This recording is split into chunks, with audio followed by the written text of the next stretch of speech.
Magandang hapon! Kumusta po? Narito po ulit ang update natin para sa lagay ng ating panahon.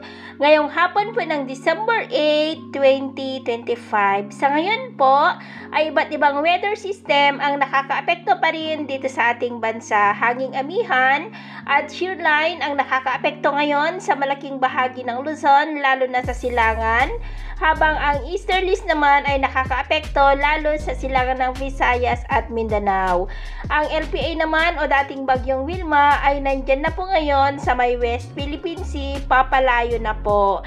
At sa atin naman pong long range forecast ay wala naman pong bagyo na kasunod na nakikita na tatawid sa ating bansa for the next 5 to 7 days, pero hindi pa rin inaalis ang posibilidad na maaari po na may sama ng panahon na mabubuo sa susunod na mga araw sa silangan ng ating bansa, at ang development po ng mga yan ang ating babantayan. At sa lagay ng ating panahon, ngayong hapon ay nakakaranas ng maulap na kalangitan with isolated rains ang Cagayan Valley, Cordillera, Metro Manila, Calabarzon, Camarines Norte, Oriental Mindoro, Palawan, Panay Island, Negros, Samar Island, Northern Mindanao, Zamboanga Peninsula, Sorsogon at ilang bahagi po ng Davao. At mamayang gabi, may mga isolated rains pa rin sa ilang bahagi ng ating bansa, lalo na sa Cagayan, Apayao, Calapan, ilang bahagi ng Sorsogon and nearby areas. Kaya mag-ingat po tayo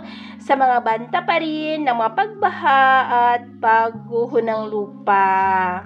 At sa atin naman pong mga baybayin, dahil sa amihan at shear line ay maalon po ngayon sa kanlurang baybayin ng Northern Luzon, extreme Northern Luzon seaboard at dyan sa silangang baybayin ng Luzon at Visayas, dahil ang mga alon ay posible po na aabot hanggang sa 2.5 to 3.5 meters height. Kaya hanggat maaari po ay iwasan na muna natin ang papalaot dyan sa mga may kulay pula para po mas makaiwas sa mga sakunang pangkaragatan. So, ito na ang latest update natin sa araw na ito. At ako po muli si James na nagsasabing sa kahit na pagsubok po na darating sa ating buhay, huwag na huwag po tayong mawawalan ng pag-asa. Thank you and God bless!